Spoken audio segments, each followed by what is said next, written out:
Welcome to The Wedding Edit, a wedding planning podcast for the modern couple. We are your hosts, Dana and Kelly.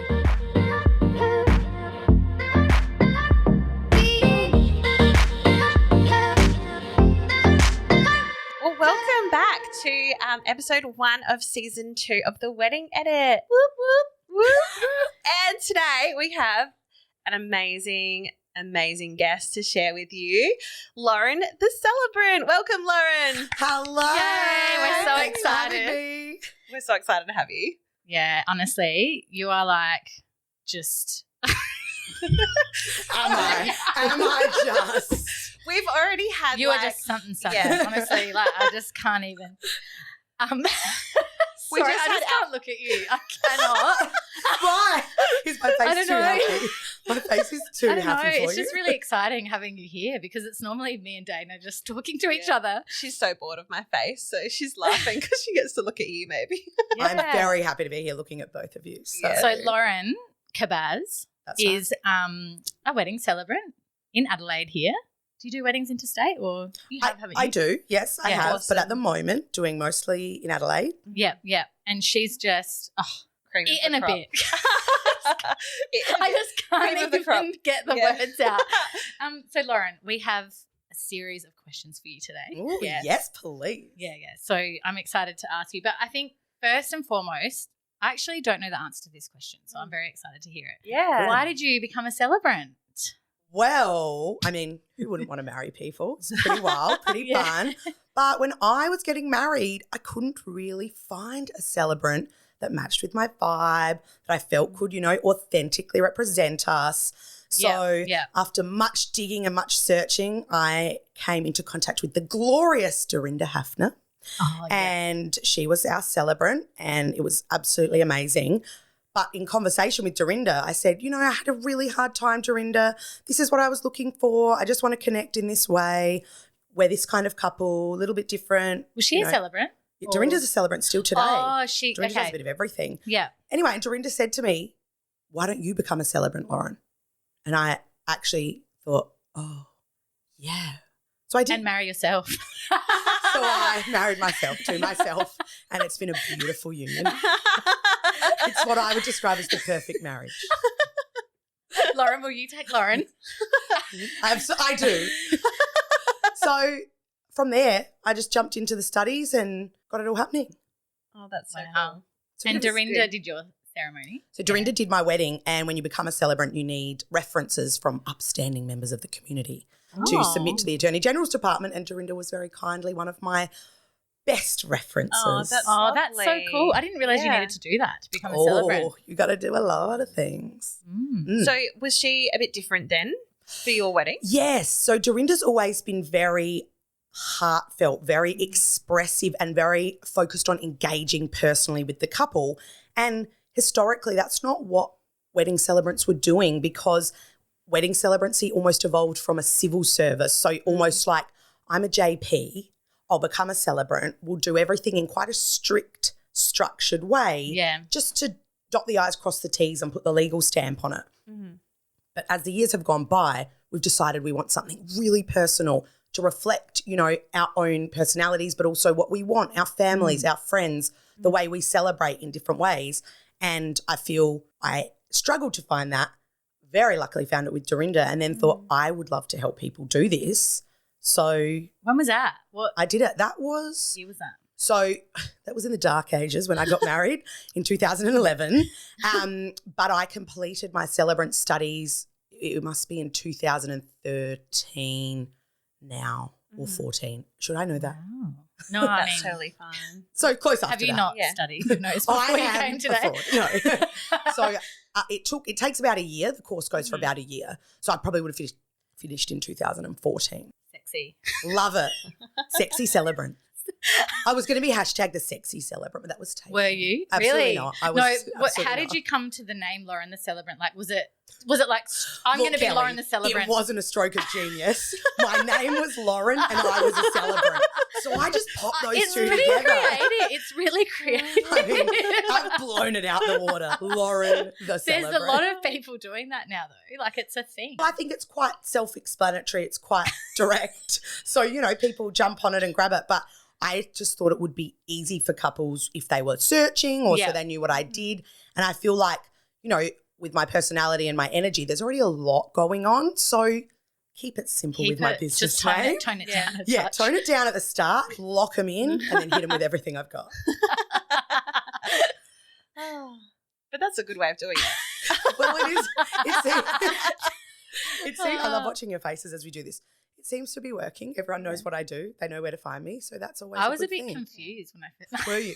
Lauren the celebrant. Is she What? a I wonder florist? what she does. I wonder if she could do flowers. I mean, I couldn't. That seems highly skilled. Did you do makeup too? I wish I had any other skills. But, celebrant, it's good and I'm rolling with it. It's going well. So you're talking about the uniqueness that you were kind of looking for that wasn't in existence, and then you kind of found that, and then you became that, which was awesome. And I feel like that's kind of how Kelly and I came in to be in the industry as well, which we talk about in the Q&A, I think that is. But what is the importance of finding a celebrant that suits your couple style and that is unique to you?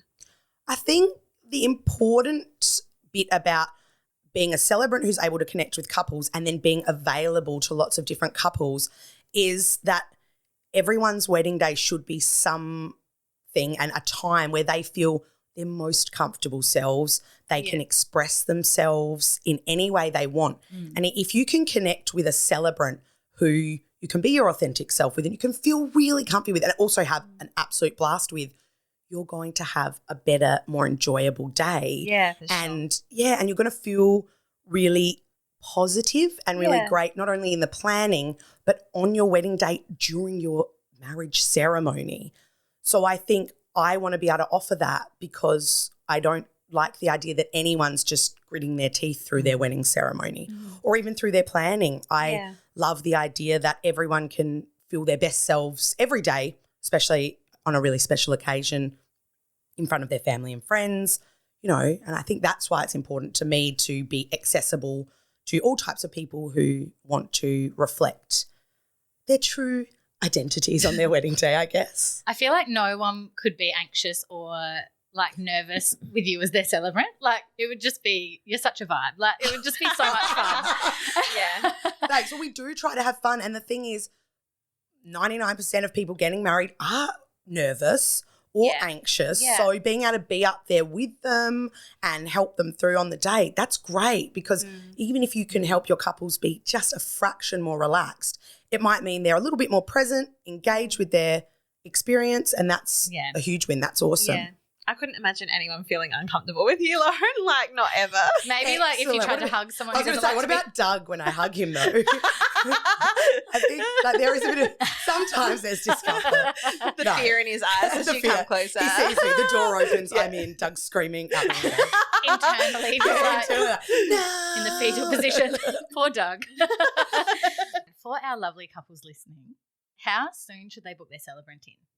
It's a really good question. I mean, if you've been engaged and you're waiting a little bit to plan your wedding, as soon as possible is great. An 18-month lead time is ideal, and that sounds insane because not everyone has 18 months before their wedding. But we do, as celebrants, tend to book out in advance. In saying that, though, if you've booked in your wedding and you're getting married in 2 or 3 months and you've got a celebrant in mind, still get in touch because you never know if someone might just have that date sitting there available. And I guess when I say book so far in advance, that could worry some couples. But if your chosen celebrant or the celebrant you've hoped to connect with isn't available, you could also ask them for recommendations because we all operate together. We're colleagues. So, for example, if a couple like my style and I'm not available, I could still refer them on to a couple of celebrants that would really be able to capture their vibe in a similar way. Yeah. So as long as possible to book in advance is great, but it does not mean that if you've got a quick turnaround time, you'll miss out at all. It's like anything though. I think with anything, the ideal time frame is 18 months. Absolutely. But like you say, if there's randomly someone's getting married on a Thursday. Or if it's a in 2 months' weekday, time, call me in a month. Absolutely. yeah. But as you both know, it is that there is a bit of that long lead time in booking and typically, 12 to even 16 months out, I'm fully booked for those months ahead. However, there's flexibility on weekdays. I'm loving this upturn in Thursday weddings, Sunday weddings. You know, a few years ago, a Friday wedding was crazy, and now Fridays, Saturdays all booked up, really popular, which I love, but get into the Thursday weddings. Get into the Wednesday weddings. I mean, any day of the week. I know all the days of the week myself, so I can recite them if you need. Monday, no. Should we practice? I was just giving you an opportunity to sing, Kelly. I'm just trying to warm up those vocals, you know, once again. Yeah. I feel like too, though, lots of people, like the guests and stuff of people's weddings, I think the couple can sometimes like freak out at a weekday wedding thinking that people won't get the time off. But I think that everybody's just looking for an excuse not to have a day at work, to be honest. And having a wedding to go to is a really good excuse to have a day off. I nearly cut you off there because I was so excited about what you were saying, and I was going to say, I totally agree. Yeah. As I'm a celebrant, but I'm also sometimes a wedding guest, and I love a weekday wedding.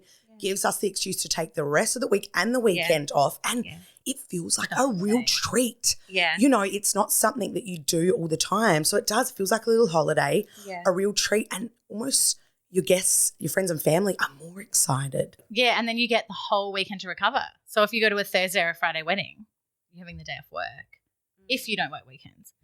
I love having a Saturday off. Like if I don't have a wedding on a Saturday, I'm like all about pajamas all day, like not leaving the house, like ordering pizza, eating pizza in bed. Like that sounds. Although I haven't eaten pizza in bed in such a long time because someone else isn't into it. So Joel would be horrified if I wanted to eat pizza in bed. I'm thrilled about eating pizza in bed. So out with the Doug, in with the Lauren. So call me anytime. Lauren and Dana in bed eating pizza. That sounds like something I want to know about. Sounds like a photo shoot. Photo shoot waiting to happen. Yeah. Dana's wardrobe, Lauren brings a pizza, Doug make the bed done. And then leave. Doug then go. You go now. Yeah. And Olive will be like, can I have some pizza? I love a cuddle with Olive. I would be happy to share my pizza with Olive too. Yes. I should love that. So Lauren, tell us what is most important when choosing a celebrant and what should couples be looking for? Okay. Oh, that's a big one. Well, I think the most important thing above all is having a great connection with your celebrant. And by great connection, I mean feeling fabulous when you're with them, feeling super comfortable that you can talk to them about anything that you can share with your celebrant. Because at the end of the day, to create that beautiful, special, memorable ceremony, you're getting down and dirty together. You are talking about all the lovey bits, all the funny bits, everything real. Yeah. So if you can meet a celebrant and vibe on that level, you're going to have an amazing wedding day, an amazing ceremony experience, and a great time all the way along.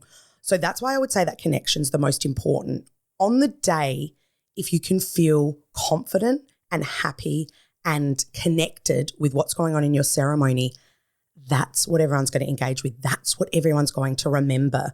You know, the words we share in the ceremony are so important, and they're so memorable for me and for the couple. But as far as it goes with your guests, your family and friends, they're not going to remember all of those words, but they're going to remember that feeling, the laughs, the tears, the excitement, the cheering. And I think that's what everyone wants, to feel connected with their most important people while they celebrate their love with their number one human, you know? Yeah. And then from there, you know, what are couples looking for? Whilst that's the most important thing, planning a wedding is a huge undertaking. So I know that my couples are also looking to marry, pardon the pun, that connection with some practical things as well. My couples looking to marry it up, Kelly. My couples want to feel that connection. They want to feel that vibe, as all couples do, but they do want to consider, what do you include? What kind of packages do you offer? Will you travel to my ceremony destination? How much am I going to get to see you and talk to you in the lead up to the wedding? And of course, budget. I mean, every couple has a budget. They're all very different, but that's important. So you want to, I think from talking to my couples, I've realised they're hoping to connect with someone where all of those elements match well together. Yeah. Yeah. It's like the perfect recipe Mm-hmm. for the best celebrant. Oh, for them. Yeah. I remember doing a wedding with you back in June of 2021. Andy and Heather. Yes, they're glorious. so lovely. Oh my gosh, loveliest couple. And I just remember one part of the ceremony that like was just really, really beautiful and really touched me. And that I know that like they felt like a little bit, they're a bit more introverted as a couple and, they were a bit more personal and all of that. So you had this one section where they got to say some personal vows to each other where no one else could hear them. And you could hear like a pin drop, but you couldn't hear their vows to each other. But it was just like really beautiful that they had these vows that they shared with their family, but then some personal vows that they just shared with each other. That's so lovely. Yeah, it was so nice. It was amazing. It was so beautiful and really special. And like you said, they had their vows that they shared in front of their family and friends, which there wasn't a dry eye in the house because Auntie and Heather are so connected. It was beautiful. But then we just had that idea because they are a private couple in so much of their life. So they just had those words and we went off mic, took the mic off, and they just whispered them to each other. They were really close together. I stepped away to give them a bit of room and Dana's right, you could hear a pin drop, but people were super moved. Yeah, that was so respectful. Really respectful. But looking around at the guests, we're all doing like silent crying. So we didn't interrupt the moment. But it was so beautiful. Yeah, like tuck the mic away and do a really deeply ugly crying face. But no sound came out at all because that's how respectful I am. Yeah. No, it was really beautiful. I loved that ceremony for so many reasons, but that stuck with me too. Yeah, the guests just like, they were eating you up. They loved you so much. Well, I'm delicious. Yes. That was so good. I just remember afterwards too when the guests were like surrounding Heather and Andy and congratulating them. They were also like being like, "You're awesome. You're amazing. We loved it so much." Like it was just, it was like this big fan club for Lauren. I loved it. It was so good. I was loving myself that day. No, it is so nice when, you can help your couple connect so well with their guests, their family and friends, that at the end of the ceremony, their family and friends want to come up and have a chat as well. I think that means that everyone just felt so comfy and really in the moment together. So I feel really lucky when that happens and it's something I really enjoy being able to do and, being able to connect with everyone afterwards as well. I feel like it sets the tone of the whole wedding. Like the ceremony is so important because if it's a really awkward, uncomfortable ceremony or if it's a really awesome, upbeat, fun vibe like Lauren, consistently creates, I just feel like it does set that vibe of the whole day. Yeah. The love, the fun, everyone's just loving each other. I think we're all loving each other. I think that's so true because historically, I think you two would agree being in the industry, in the last 5 years, the wedding industry has been revolutionised. People know they've got so much more personal say. They can really make it their own style. But before that, I think you would have heard that whole, the ceremony, it's so boring. Let's get it out the way so then we can have fun. Yeah. Whereas I'm of the opinion that let's all arrive, have a wild time immediately and then just keep going up and up from there, boost it from there. Yeah. And a wild time means something different to every couple. It might mean literally having a Sail Croatia style party in your wedding, but it might mean like Andy and Heather having your private moments that reflect exactly who you are. It just means beginning that wonderful feeling straight up, not trudging through something very formal and structured and feeling like, I'm so glad that's over. I don't think anyone should feel like that about feeling. it. Yeah, everyone we have that so often. In your life, or no, just like we've been to heaps of ceremonies where you're like, the people that are just like celebrants or priests and things that have just been a bit stuffy, that's all. And I just think that there's no need for it now. Like we're in 2022. So get with the program. Absolutely. Well, connect with people, get into each other's business. That makes it really, that sounds like creepy. But the more you can know each other and be open with each other. Well, there's nothing worse than a grumpy celebrant to be honest. Or an anxious celebrant. But why I've is a seen that. celebrant grumpy? Exactly. They should be so excited to marry someone. And if you are grumpy, it's actually totally fine, but like just don't be a celebrant. I'm grumpy about a Just lot be a of grumpy things. old shit. Yeah, but I'm grumpy about We're heaps not of against things. grumpy people. Yeah, I'm super grumpy about heaps of things. I just don't do them as my job. Yeah. Well, that would make sense. Yeah. I mean, you know. Yeah. So how much should people expect to pay for a celebrant? Oh, that's such a good question, and it's actually really varied. So I guess I'll give a range because I think that's more helpful to the couple. Let's start at $500 or $600 for a really beautiful elopement, something short, sharp and shiny, but still loved up. And then you can really go all the way up to about $3,000 for a full service package. And I guess that's why before I was saying couples want to know what's included, how much, you know, face-to-face action they're getting with their celebrant. Are you getting a pre-written ceremony where they just pop your names in, which I would refer more to that as an elopement style, or is your celebrant writing your ceremony Getting to from know scratch, you. getting to know you, putting those bits and pieces in there, creating something that's going to work for you? There's so much that goes into it. So that's why the price range is so varied. Yeah. I guess the one thing you want to know is that, you know, the legal paperwork's done and dusted. But, you know, all our celebrants are doing that, absolutely. And then it's just what goes with it from there. Something that you're very passionate about, Ooh. I'm also passionate about, Ooh. is inclusivity. And I know that you've been holding sessions for people in the industry about do's and don'ts and all of that stuff. So we want to pick your brain on that today and Ooh, just please do. do tell. So I guess inclusivity is a massive word because inclusivity means including all people. Yeah. Every single person. But so I'll just bring it into one focus on inclusivity, and it is the inclusivity for our LGBTQIA plus community. Yeah. The reason that's been an important focus is because the wedding industry historically and still today is a very heteronormative place, which means heteronormative meaning everything straight or heterosexual is almost the fallback or the norm, which can be really difficult for accessibilities for our gender and sexuality diverse couples because they can't see themselves in the industry. They can't see themselves within that language presented. Yeah. And this is also the most important day of their lives, of anyone's life getting married. So when they're looking for suppliers, reading blogs, researching wedding-related anything. It's all very bride and groom. Well, it can be, and it is changing, but there's a lot of take you from boyfriend and girlfriend to husband and wife, bride and groom, bridesmaids, groomsmen, bridal party. It's my pet peeve. Like I feel like there's a lot I've still got to learn, and there's probably so many things I say that I'm not even aware of that are. Yeah.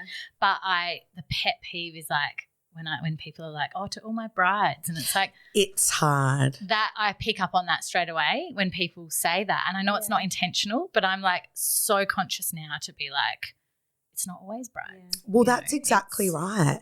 That's the thing, and I guess when those comments are happening, and it's great to be passionate about it, I am too, it often just means a lack of education or a lack of awareness. Unconscious, yeah. Exactly. It is unconscious, and I have really noticed in the wedding industry a strive for that inclusivity and a change coming where people are looking at their marketing, looking at their language and looking at what they're presenting to their couples. And I guess, you know, over time you mentioned about the education. I've run some ally workshops for suppliers so that they can learn, you know, practical ways to implement inclusive behaviours. I understand we all want to be inclusive, but where do you start? Yeah. There's so many simple things. Changing out bride and groom for couple, lovers, you know, betrothed. I mean, it's not 1831, but, you know. Actually, you pointed something out to me in one of my documents, which was I really appreciated. Brutal. No, but I appreciated it because it was something that, again, unconsciously I had just written into this document, and it was about like elopements, and I had like, you know, you get a bridal bouquet, and you just said, I don't want to be. You were so lovely. Was I nice? I don't want to be unkind about this, but I just want to say that it might not always be a bride. And I was like, why didn't I think of that? I was so annoyed at myself. But I guess I want to know, what are some of your simple do's and don'ts that you always I guess when you're educating Sure. industry, supply. Yeah, how can we be better? Of course. How can we do much better? No, but I think wanting to be inclusive is fantastic, and actually caring about your fellow human is the first step. And this is just inclusivity for our gender and sexuality diverse community. So that's a very small part of being inclusive. But I think some of the do's and don'ts, which sounds so structured, but the ideas of how to approach it is use gender neutral language. Scrap the words bride and groom. Scrap the words bridesmaids. Bride and groom, like I said before, could be couple, lovers. Use your names, Kelly and Dana. That's a really great start. I don't ever say bridal party. I say wedding party. Yeah. And that can be for any, people that are sharing in that experience, anyone joining our couple on the day as their special people, as their special crew.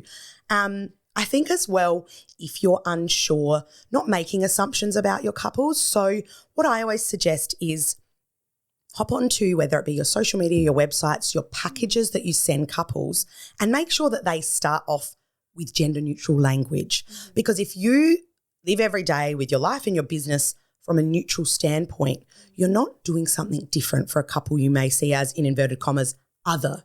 Yeah. Because if you're thinking, oh, this is all for my straight couples, but then if I get a different couple, I have to change it all.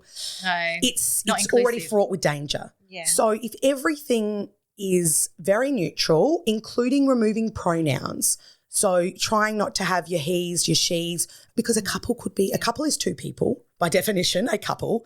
There could be any combination of pronouns within that couple. So even if you remove the words bride and groom, you could even go further to do that.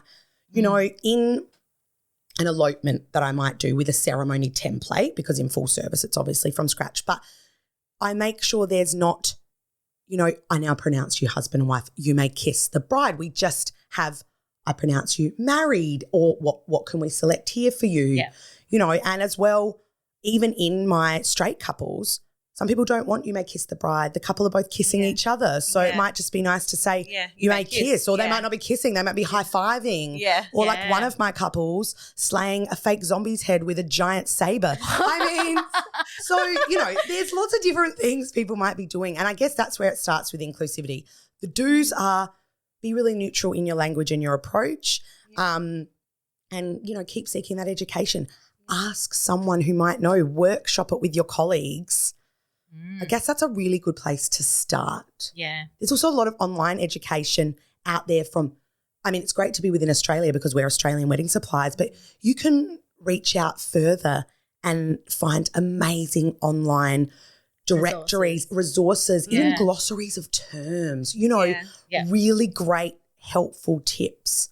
So, and I think if you operate your business and your life every day with the idea that someone might have had a tougher time than me who didn't walk a line so breezy as mine, what could I do to make their day even a tiny bit easier? Yeah. Yeah. It's not all just like, every couple's different. Everyone comes from a different background. Exactly. Different family. Yeah. Like there's so many delicate topics when it comes to weddings. I'm always so careful with all my couples because, I don't want to assume that their parents are giving them money for the wedding or if their parents are even going to be there. Exactly. Lots of different things. I know that's not about really inclusivity, but it's just, there's so many like delicate. Yeah. I've had so many slip-ups in the past, like accidentally, and your couples know your intention. I'm talking about saying like father-daughter dance when the father's passed away and like not realising like things like that. So,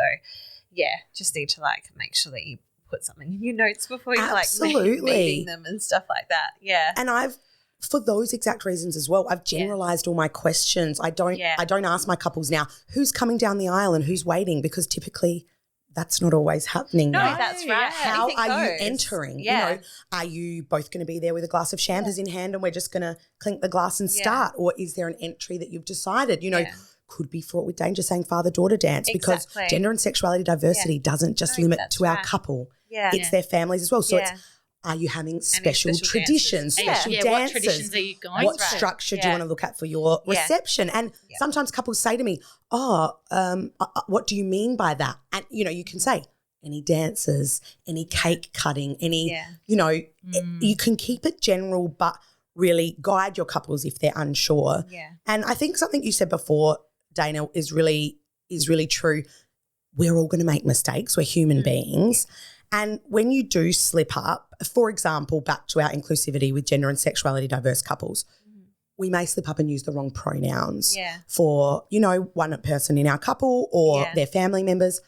A really good way is to give a quick apology. Yeah. I'm really sorry, I'm learning, and correct yourself.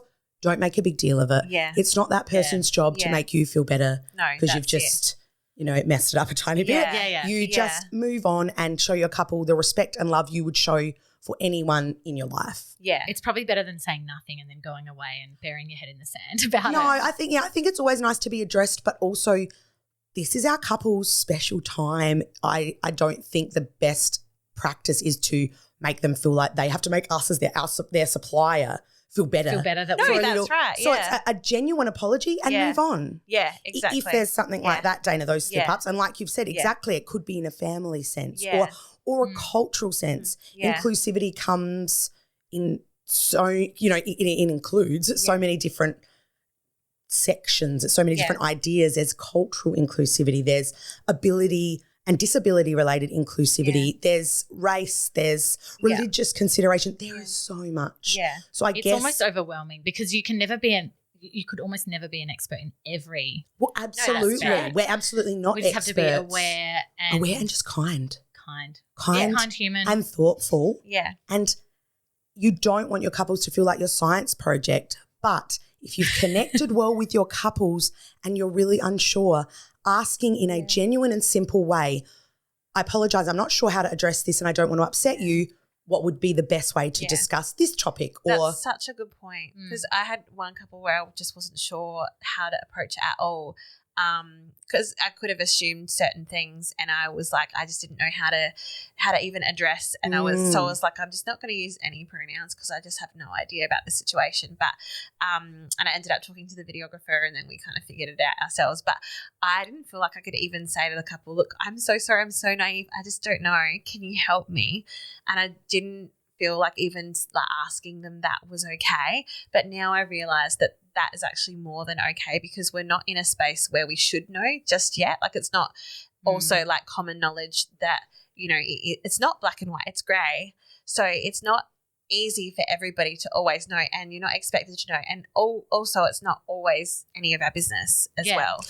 That's exactly right. You're not sure what your couples are happy to share. Yeah. And I think the thing that's really important to recognise is by looking at me, you would know my pronouns as much as you would know my name. Yeah. Okay, that's probably not true because statistically there are less pronouns than first names, but just because of the way I look or the way I present, you don't know my pronouns. So I think it's a really good idea not to assume. However, to save yourself any heartache or any worry of putting pressure on your couple, what I've done, and this is another simple trick that's really easy to do, in that first inquiry form, whether it be on your Instagram, your websites, I always I need to know your first name, your partner's name, the date of your wedding and the location, and I'll just pop in there, partner 1 pronouns, partner 2 pronouns, which really helps in, I always have a first email. Other businesses might do it differently.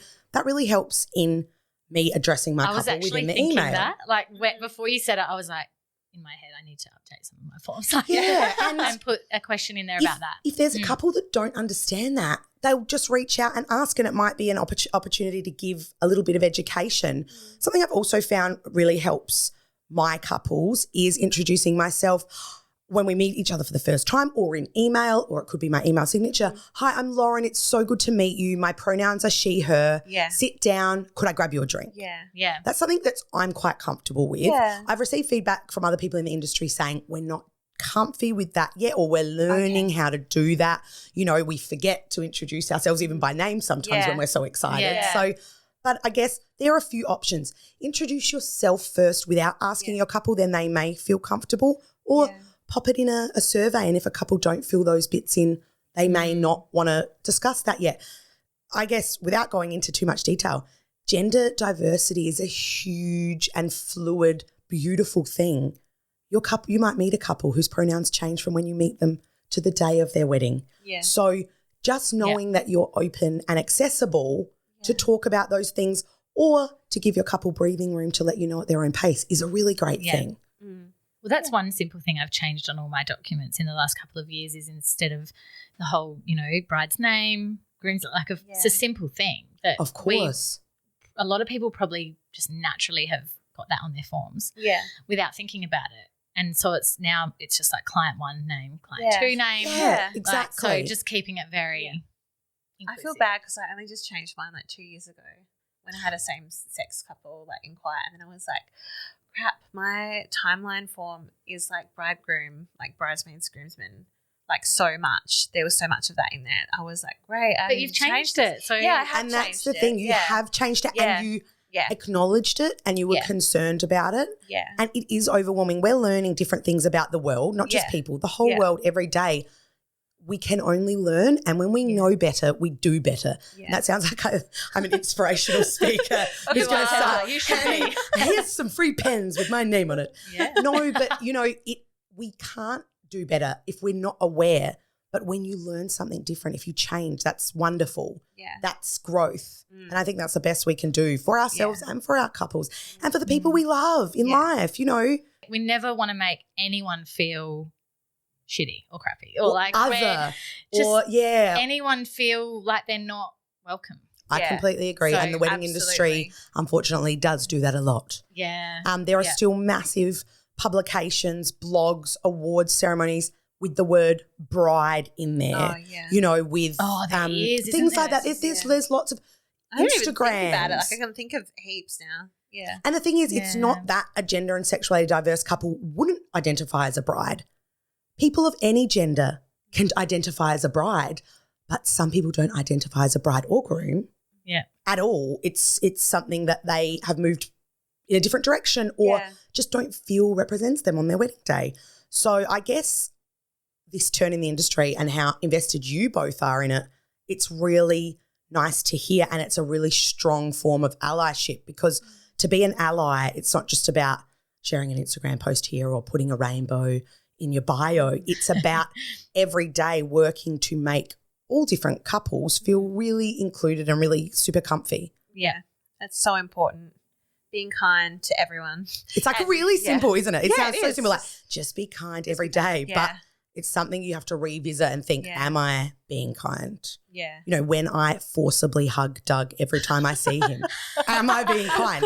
Probably not, so I need education. Are you Help me. But you're being inclusive by hugging him. And being inclusive. I'm hugging people who hate hugs. I've stopped myself at stroking Doug's beard, so I think that's super inclusive of me. I don't even stroke his beard. So there you go. You don't? Doug, come over here right now. Has he ever had his beard stroked? It's time. There's a time for everything. Get on the table, Doug. He's nodding as well. Table. Do you want to add something in here, babe? Oh, no. I was just going to say, I've had my beard stroked a few times. Oh, wow. Was it by me, Doug? Was it by me? Do I need to contact these people? Oh, No. it's Lauren. Dana's going to throw me out the loft. Oh, Dougie, come here. Dougie. Lauren came to me on our podcast and left in a gurney. A body bag.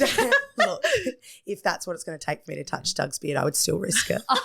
It's a majestic beard. It's a true crime podcast. Oh, man. So, Lauren, what is one piece of advice that you would give to couples? Oh, an important piece of advice, I think, is trust your gut, trust your instincts.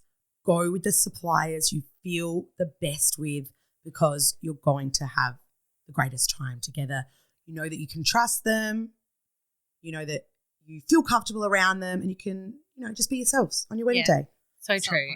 Sounds For every simple, supplier. but every supplier, not just celebrant. I mean, you got to know we're going to do our job.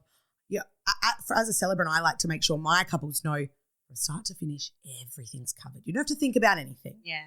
When you're whipping out your vows on So a crusty piece of toilet paper and bringing them in a gorgeous little folder for you in size 20 font with really good spacing so you can never lose your way. No, but, trust that, of course, your suppliers can do what they are meant to do on a professional level, but also you can connect on a personal level. Yeah. I feel like that's a big piece of advice. So good. Definitely. And my one question I want to ask you is, what is your most fun / wildly interesting, unique, crazy ceremony. I don't know. Just a Could be a story. It moment can be as anything. well. Yeah, yeah. I guess That you've been there was involved one in. really great moment. It's nothing that wild or crazy, but I always check at the start of the ceremony that someone's got the rings, if it's a ceremony where we're doing rings. And I said to one of the people getting married, have you got the rings? And they said, no, my one of their wedding party had the rings. So I went and checked and said, do you have the rings? And he goes, oh, yeah. Now, the person getting married, Mike, and then the person who had the rings, whose name escapes me right now, had both thought each other had the rings. So they both said yep to me. Anyway, we got to the part of the ceremony with the rings. Everything had gone smoothly, beautiful crowd, really like vibey. And I said, okay, like let's do the rings. Come on up with the rings. Neither person who I had spoken to had the rings. Where were they? The person, Mike, who was getting married to Sarah, goes, oh, I thought I got them. I thought you got them. They're in my suite. We were at Chapel Hill. Yeah. He ran up the stairs to the suite, the groom. The person getting married was the groom. He ran up the stairs to his suite, grabbed the rings. Now, in here, it must have only been 3 minutes, but to me as a celebrant, it felt like a lifetime. Yeah. So luckily in the middle, I said, oh, Sarah, Mike's run away from you. Does anyone here today want to marry Sarah? She's looking pretty gorgeous. And thankfully, someone's partner in the crowd was a comedian who was comfortable being up in front of people, walked up, grabbed Sarah's hands, and I said, great, let's just start the ceremony again. Like, you've got a new partner today, Sarah. So thankfully in that time, Mike returned with the rings, but there's steps coming down to where they were getting married. Here we go. So he jumped from the top of the steps in the air to the bottom of the steps, landed on his feet. What? Oh. There are so many good Do you photos and mean video from of the it. reception area? Because I know those steps. You know those steps? There's a He jumped lot from of the, steps. to the bottom, stood up, and we did the rings. It was He could have broken his he could have broken legs. everything or landed on Sarah. Was and broken everyone Sarah like, too. did everyone just gasp at that Yes. moment? Like, People were almost like, because the wow. other person had stepped up to pretend marry Sarah at the time. he must have been like, no. Yeah, but it was, That's so so it was kind of impressive. funny and impressive. And Yeah. it was this like really cool thing that we almost looked like we practiced before. Like Yeah. it worked out really well. It's like a So comedy now routine. I'm really strict. If there is a ring exchange in a ceremony, I fight people to tell me exactly who has You're like, them and and physically show me the evidence. Yeah. because I thought I was being so organised, but I was just being super trusting. So that was really fun. But as far as crazy, wild stuff goes, I guess, look, like I mentioned before, there was a zombie head, a fake one that was created that I didn't, but the couple slayed with a saber You instead of a ring seriously did, exchange. because you're a That's amazing. secret. Was it like Oh, a that's cake? Was it, what was it made It out wasn't of? a cake. It was made out of like latex and Oh, things, yeah, you know. cool. I mean, I'm not scientific, so I'm not actually Did it have sure. like blood come out of it? Yeah, blood Oh, and wow. brains, gorgeous. It was Who amazing. made it? Like, Ooh, just- oh my god, probably she like- put me on the they spot, but like bought a it, like- like a theatre props Oh, department. yeah. I feel Cool. Yeah. it was Right. quite difficult to get. Anyway, that was awesome. Then I've done a few different things, you know, like costume style weddings or something in the middle of the forest that's, you know, an ode to the Norse gods, things like that. But I guess people do things that might be considered different and fun Yeah. every day, just different entrances or big parades. I actually emceed a wedding where they got married in a church, so I wasn't the celebrant, and rolled a red carpet from the church down the street where their house happened to be and paraded the couple and all their guests, paraded all the way down the street after they got married. That's amazing. Into their reception. Like, Yeah. I had that with a marching band. Oh, that yes. was like Oh my gosh. incredible. This in my wedding. past life, when I was Yeah. a nail technician, I did the nails for that wedding, the marching band wedding. You did, Yeah. yeah. It was Anyway, awesome. hilarious. But yeah, and it was similar like that, but there wasn't a marching band, but there was a lot of champagne and Jen and singing. Dan. That's awesome. Yeah. It still was, yeah. Yeah, I was so excited when she told me they were having a marching So band, and it was cool. during the time when there was restrictions in place and you couldn't dance and all that Oh, sort of well, stuff. that was marching. But the council approved them to have a marching band High go through the five, city, City of which I Adelaide. was like, Yeah. I was like, is Okay. this legitimately approved? And I used to work at the council back in my previous HR days, so I contacted Kelly. someone I knew. I'm like, is this really allowed? 'Cause, yeah, well, if they've approved it, so it was Yeah. so cool because That's cool. everyone was Yeah. loving it. And it was a brass It was- band, yeah. wasn't it? Full brass I remember, band, yeah. Atlantic Gorgeous. Street Band. Shout out That to them. is They were cool. cool. If anyone wants a brass band, That is wild. That's real jazzy. it was so much fun. That's I was so loving cool. it. So something like that, like it's not the craziest thing, like getting married in outer space. I don't know if you can do that, but you know, it's something really different. Not yet. Or Soon. people, So you've never done a wedding on Mars? So weird. I haven't. I mean, I'm a failure as a celebrity if I haven't done a wedding on Mars. But things even like different things, like one of my couples wanted to do a Russian roulette with shots to see who did their vows first. Oh, yeah. So that one was cool. water, one was Yeah. vodka. Actually, it was gin. One was water, one was gin, and whoever got the gin had to do their vows first. Yeah. But they thought they were so funny, this couple, surprising their guests, which they were. But so I put gin in both the shots. So they both did it, both nearly spewed on each other. Oh. Ended up then the guests decided who had the worst reaction, and that's who had to do their vows first. But different little things, like something that is definitely not uncommon but is really fun, a witness raffle. So as long as everyone's paying attention in a legal sense, anyone over 18 can witness the wedding. So the couple actually pulled their witnesses out of a hat, and it was a surprise to the guests who was their witness at the end. You know, obviously we made sure legally it was all above board. The witnesses knew what they were listening for, but that was really fun. So good. I feel like I've seen that before. Yeah, it's like I said, it's not uncommon, but it's not done all the time, and it's really fun in a smaller wedding. Mm-hmm. At a really intimate elopement style wedding, I guess, where there was only 12 guests and the couple had lived all over the world and interstate, and they'd basically invited a guest from each place they'd lived. Yeah. And throughout the ceremony, I facilitated it, but at each point of the ceremony, someone came up and shared a small anecdote or memory about the couple, which was cool. really cool. I mean, you can't do that with a lot of guests, but these things are all, there's lots of personal Quirky touches, fun little things you can do, but nothing. I feel the zombie. What? That's It is probably the wildest. outrageous, wild. I mean, weddings where it's a super quick elopement and no one actually gets out of their car. I do some elopements I do drive through. Two people sit in their car to get married. Their witnesses sit in their car. I stand in the middle and wipe everything down in between, you know. Like there's really different things. The legal requirements for a wedding are quite short and sweet. So you can build tailor anything around. Oh, yeah. I'm sure I'm forgetting something really awesome. Sorry. That's to okay. My really You'll cool have it couples. come to you. Sorry to my cool couples. You just get so many of them though. I feel we're very lucky to have couples who genuinely want to express themselves. Mm-hmm. So just being able to do that. Now the real cultural inclusions in a wedding ceremony are amazing. I had a Chinese couple who usually do a very traditional Chinese tea ceremony, which is prior to the wedding, done in a formal setting. There's very strict flow of how you do things. Anyhow, so I've seen that done separately. Then I had another couple who actually made it part of their wedding ceremony, Yeah, which same. is I had a that very too. modern take. I feel like it would depend on the family and how comfortable and okay everyone was with that.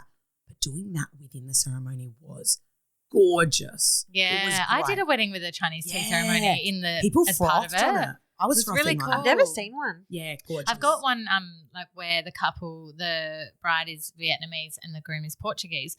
Anyway, they're doing their weddings this year, so they haven't had their wedding yet, but they're doing a tea ceremony, but that's before the a church more ceremony. formal one, yeah. We have a very serious question for you. Okay, I'm going to get really serious because you know I'm serious.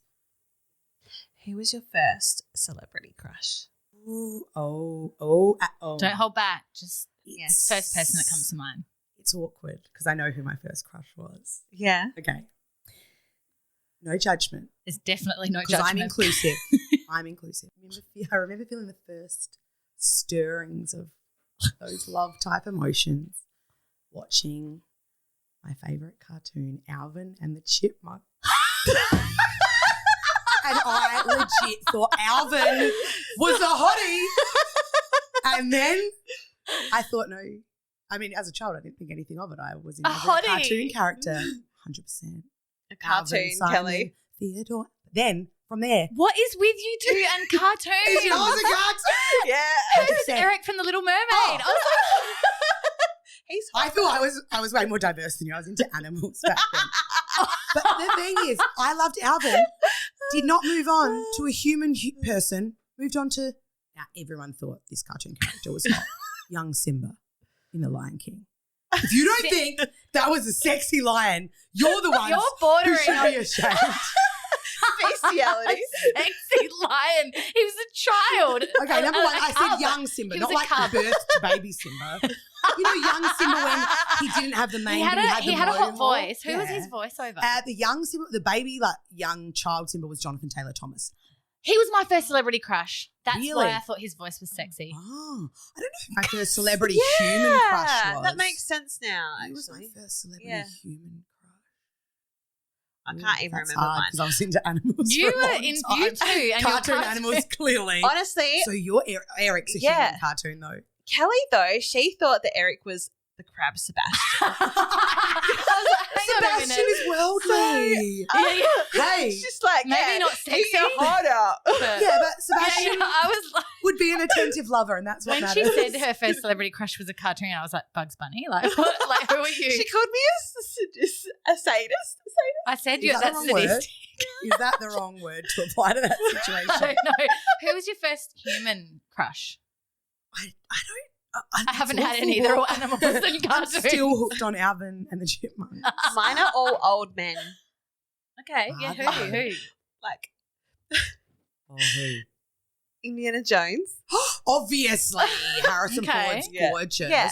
Yeah. I didn't mind a bit of chim chimney, Oh, yeah, he was cute. And Yeah. Mary Poppins. Yeah. Who is that's not Dick Van What's his Dyke. name? Oh, Dick Van Dyke. Yeah, it is Dick Oh Van my Dyke. I was deep into the Dick Van Dyke as a child. So I was really keen on Dick Van Dyke. In Mary Poppins as the chimney Deep sweep. into Yeah. the big fantasy. Yeah. Well, who wasn't? I don't know who else I had a crush on. Like, Sean Celebrity. Penn. Oh, I know that's okay. that's No dark. judgment. mm, Who else? I mean, yeah, I don't know. who didn't live their youth wanting to be in and around Angelina? Oh. Come on. Angelina Look. Jolie. She's hot. Yeah, I think that's who like Doug's first celebrity crush was. Yeah, My Doug, dad and I who are was so yours? connected. He Took me a while to get admit down it. to Angelina from Alvin. Yeah. But you know, yeah. I developed a human taste I'm later glad, in yeah. life. Because it would be impossible to be happy in your life if you can't be Well, with a cartoon Now I'm married to character. Now I have a really happy marriage to Bingo. You know, Bingo. I'm kidding. Bingo, I'm married to a human. Bingo and Bluey. I love Bluey. Yeah. Oh my gosh. But it would be a very disappointing life if you were sort of yearning for If that I only cartoon loved character. cartoon animals, it would be really hard. But yeah, I've developed. Care Bears. Oh, but I mean, so I loved beautiful. Care Bears. Yeah. So Lauren, tell us your most embarrassing story from your early days, or even just in general from being a celebrant. Just funniest or most embarrassing moment. Ooh. I find I don't get embarrassed as much as other people. So there's probably really embarrassing stuff I've done that people have thought, oh, that poor person. But I wasn't actually embarrassed. Yeah. But one time I had a wedding on a private property at McLaren Vale, gorgeous.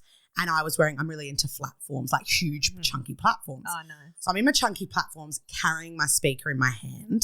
And it was quite undulating territory. So I thought to myself, the guests are all floating around up the top there. I'm going to come around the bottom and walk up the hill just so I can clunk around, wobble You don't have a to little worry. bit. Doesn't matter. I Yeah. don't have to look majestic. Yeah. Okay, so I'm walking. I roll my ankle in a flat form. So I basically feel like my leg snapped in half. It wasn't, but I feel Yeah. I roll my ankle. I fall to the ground. No one's seeing me because I'm down the cliff and the Yeah. couple are on top of the hill with it. I fall to the ground, but as I fall, I protect my beautiful Bose S1 Pro sound system. Yeah. It hits me square in the chest as I fall and crushes me. So I let out this guttural growl, this roar. So whilst I thought I got away with it and no one saw me, I fall and I go as the speaker hits me in the chest. So then all the guests thought, is there a wildebeest dying over the hill? They sprint over and it's me spread, pinned to the ground with, I don't know what those speakers weigh, 20 kilos on my chest, just kind of flailing there going, and that was before the ceremony. So popped up, Yeah. hobbled Did over. anyone help you? Of course. Ran down the hill, alarmed at whether I was human or animal. Picked me up, dusted me off. But, so you try and laugh it off. Ah, this is so funny. Except I really had rolled my ankle. So I was trying to be like, oh, this is so cool. I'd never get embarrassed. That's why I was roaring alone Oh, in that, no. in that ditch. Were you limping? But I was kind of limping, but I was trying not to. So Oh. that was probably the most outwardly humiliating experience. But I think lots of things probably were embarrassing that I That didn't you notice. didn't flinch. But yeah, everyone else has all these embarrassing moments about Lauren the roaring celebrant. in a ditch before someone's wedding would go down as something pretty cringy. That's so good. But who doesn't have a funny falling over story? Oh, yeah. That was You've got a good muddy one, yeah. Yeah. You didn't roar though. I feel not roaring. I know, but I couldn't get up again. That's like the slipping, like everything is slipping. That's great. I don't have one from a wedding, but like my most actual embarrassing moment of my life was getting my head stuck in a bus door when I was in year 9. in front of the whole bus full of Were you injured? kids. Head stuck in a bus door. Twice in 10 Okay. minutes. So who's at fault? What? Did you say twice in 2 minutes? Twice in about 10 minutes. So you got your head stuck, took it out, and then went back for more 10 Quite minutes a later? technical story to explain. Obviously. You keep telling yourself I was that. the shyest as well. So, and I was at the front of the bus, so the whole bus. So did you have to cry alone after that, or did you laugh it off? Oh no, we laughed it off, and I was called bus door head for the rest of the year. Oh, bus door By my head. friends. How old were you? Year 9, so like 15. Oh. Came out of my shell after that. That's great. Take it and run with it. It'll and take run too with long it. to tell the whole story, but that, it was probably like the that. most embarrassing moment of my life. Love it. So, Lauren, what is something that people might not know about you? Have you got any like hidden talents or skills? Ooh, I wish I had hidden talents. I've got some skills. I mean, I like to put it out there so people know what I'm about, but I'm also a qualified body piercer, a professional body piercer. So if you book me as your celebrant, you get 5 free body piercers. I'm kidding. You do not. That would definitely be against some kind of infection control procedures. I think I've got more than 40 tattoos now.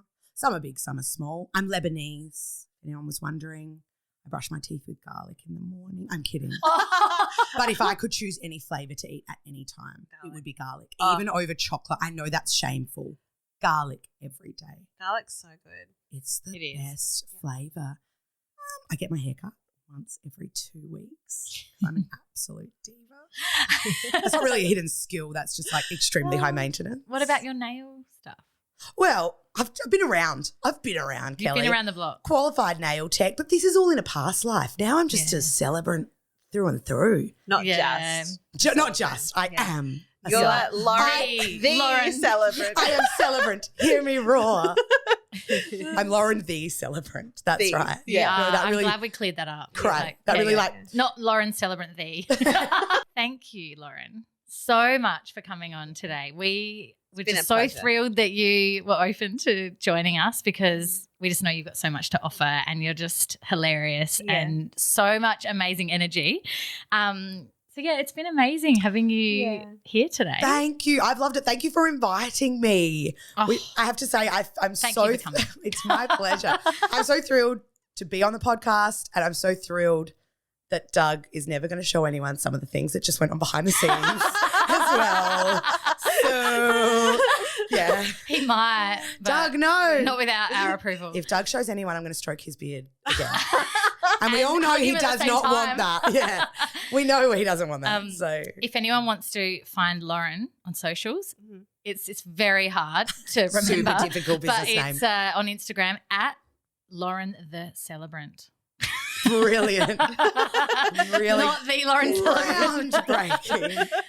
Follow us on Instagram at theweddingedit_podcast. If you guys find this podcast helpful, we would love it if you would consider leaving a star rating on Spotify or a review on Apple Podcasts. This helps us get this podcast out to more people like you. Time to say goodbye. You guys have to chime in. Oh, I don't know the words. I don't know it.